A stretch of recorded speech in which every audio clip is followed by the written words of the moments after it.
Aujourd'hui, on va s'occuper du nettoyage total des pièces de la moto. J'ai un produit spécial pour pouvoir dégraisser toutes les pièces une par une pour après ensuite pouvoir s'occuper d'elles. Dans la deuxième partie de cette vidéo, on va dans un premier temps couper le cadre arrière de la moto pour ensuite pouvoir revenir souder la boucle arrière qui va permettre de modifier totalement la structure de la moto. C'est parti!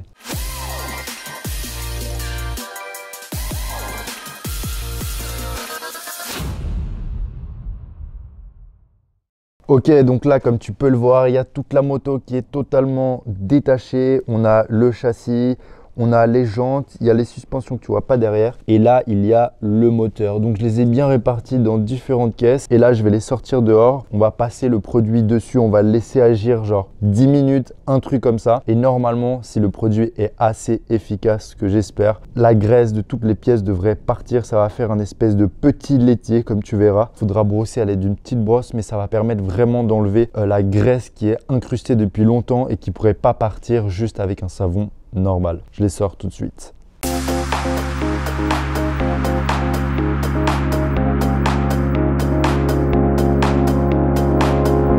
Donc là, j'ai sorti toutes les pièces. Comme tu peux le voir, elles sont pleines de boue. Ici, ici.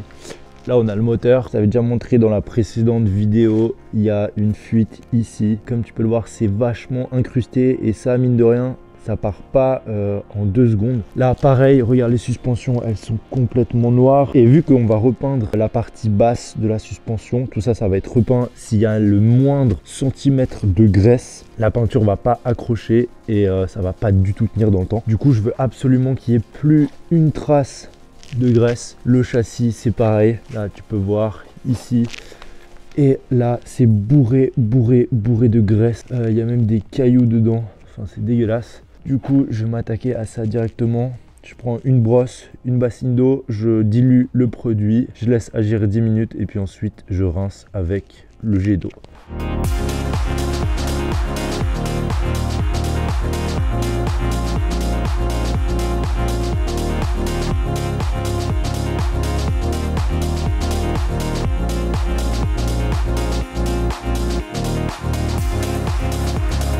J'utilise un produit spécial pour moteur, c'est des produits vraiment hyper puissants. J'ai chopé ça sur internet, je sais pas si ça se trouve dans les commerces comme Leroy Merlin ou pas. En tout cas, moi je l'ai chopé pour une trentaine d'euros sur internet. Je l'ai jamais essayé encore celui-ci. Je vais te dire ça tout de suite s'il est plutôt efficace.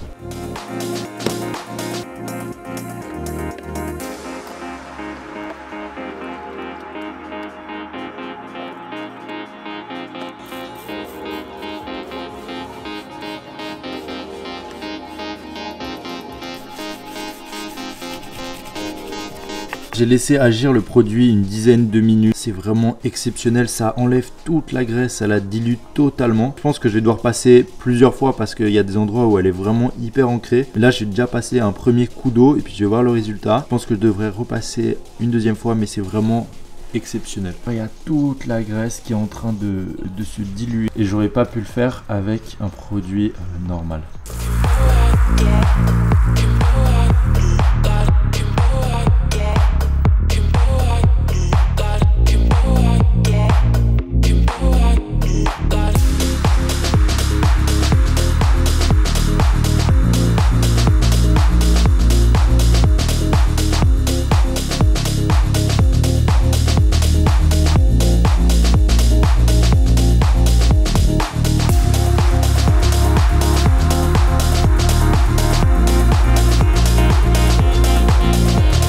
Et voilà, ça y est, on est enfin de retour dans mon atelier. J'ai enfin terminé de laver toutes les pièces. Il n'y a plus aucune trace de graisse sur les pièces, notamment sur les suspensions, comme tu as pu voir au début de la vidéo, sur le cadre, sur les jantes. Et donc maintenant, on va pouvoir se concentrer à la soudure de la boucle arrière. Qu'est-ce qu'on va faire dans un premier temps? On va venir couper toute la partie arrière de la moto parce que comme tu peux le voir, pour l'instant, c'est pas très esthétique. Lorsque la moto n'avait pas encore été démontée, on était sur une structure d'une base enduro que l'on veut maintenant transformer en un scrambler.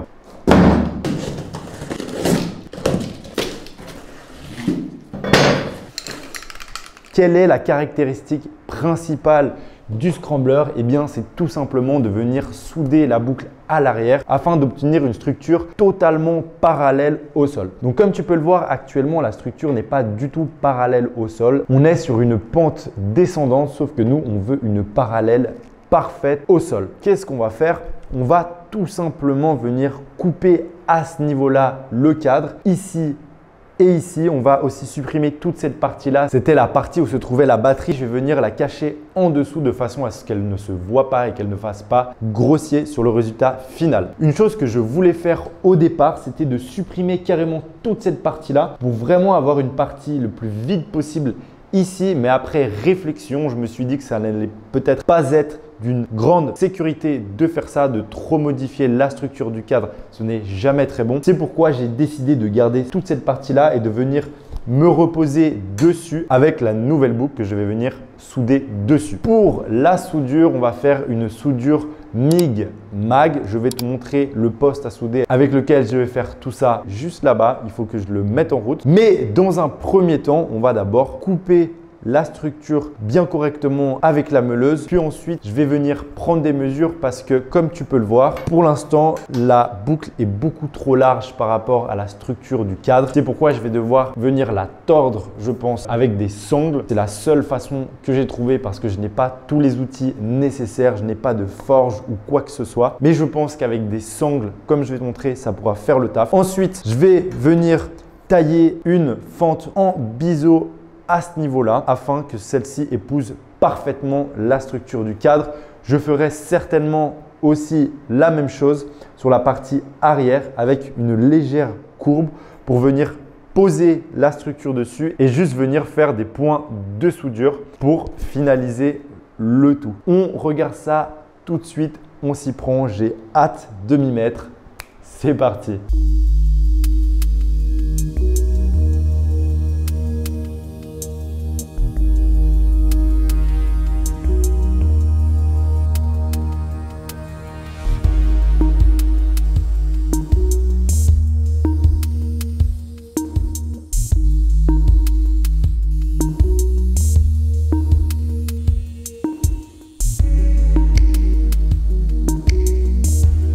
Et voilà, j'ai enfin terminé de tout couper. Tu peux voir les jonctions ici, ici,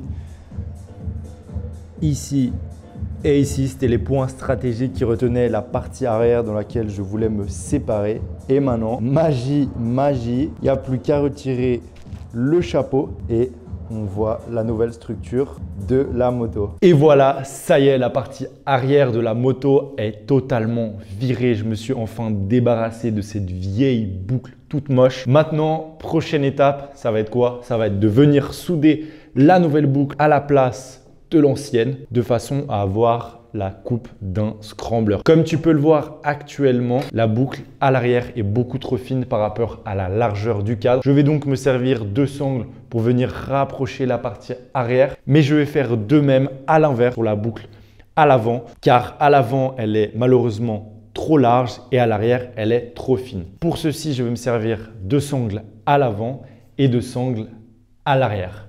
Let's go!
Ok, donc maintenant j'ai bien positionné parfaitement ma boucle. J'ai pu faire des entailles comme tu as vu grâce à ma lime. Je la trouve plus, c'est pas grave, ma lime avec la courbe. Je suis venu faire des entailles dans les deux tubes arrière. Je les ai aussi recoupés parce que l'assiette de la moto était trop inclinée et moi je voulais qu'elle soit bien parallèle. Je suis venu mettre mes sangles parce que l'avant de la boucle était trop large. Pour venir s'encastrer et épouser parfaitement, j'ai aussi taillé en biseau l'avant de la boucle et voilà, et voilà, et voilà, et voilà. On passe à la soudure. J'adore cette étape. J'ai acheté ce poste à souder.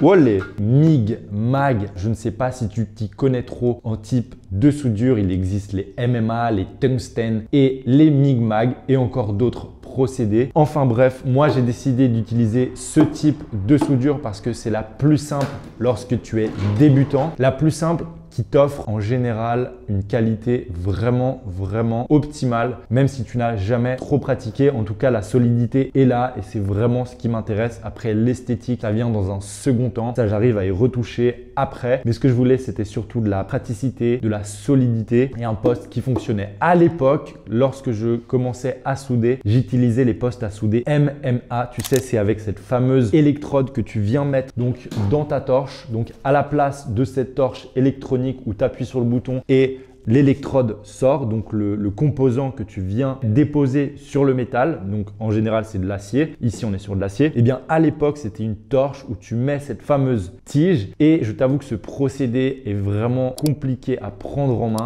alors que ça, tu as juste à appuyer sur le bouton, le fil sort au fur et à mesure, tu as juste à te concentrer sur ton poids de soudure et en général la soudure prend directement. Donc voilà, c'est un poste MIG MAG que je viens d'acheter et qui me sert vraiment très souvent. Si ça t'intéresse, c'est le GIS 630A. Je te mets un lien dans la description si tu es intéressé. Si tu n'es pas intéressé, alors continue la vidéo. Ok, du coup, je vais m'y mettre. Je passe à la soudure. Je m'équipe de mes gants, de mon casque de soudure parce que je te rappelle qu'il faut jamais regarder une soudure à l'œil nu, sinon tu risques de brûler ta rétine. Voilà, je m'équipe de ma pince, de la masse que je mets sur mon cadre et let's go!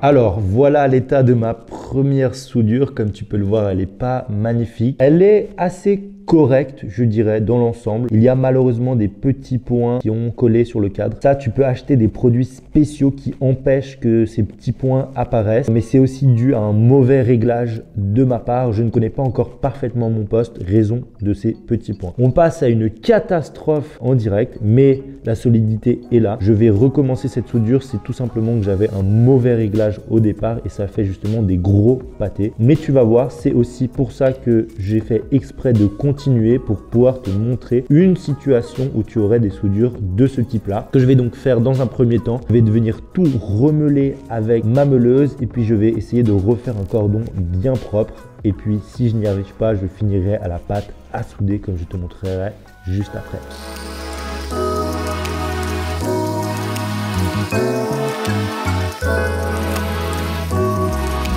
J'ai enfin tout meulé et comme tu peux voir, il y a des petits trous à des endroits, c'est pas du tout propre. Du coup, deux options s'offrent à moi. Soit j'ai la patience et je recommence une soudure, j'essaye de colmater les trous et ensuite de venir meuler, ou bien j'utilise de la pâte à soudure à froid comme je vais te montrer et ceci me permettra avec mon pouce de former la forme exacte que je veux de cette belle liaison et puis ensuite de venir reponcer, de laisser sécher. C'est un procédé qui devient aussi dur que le cadre de la moto et puis ensuite je pourrais peindre directement dessus.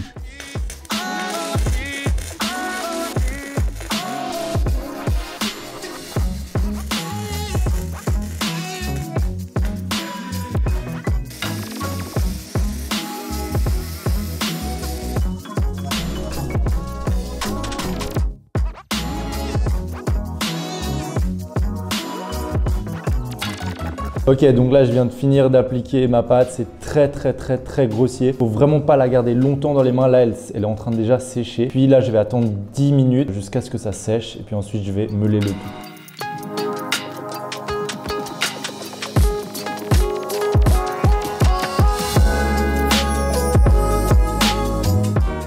Et voilà, donc là on est vraiment pas mal, la solidité est là. J'ai colmaté entièrement le trou, c'est super dur. Je n'arrive même pas à distinguer la solidité de ici par rapport à ici. Je suis vraiment satisfait. Et puis maintenant, avec la peinture, ça fera vraiment un résultat parfait. On n'y verra rien du tout.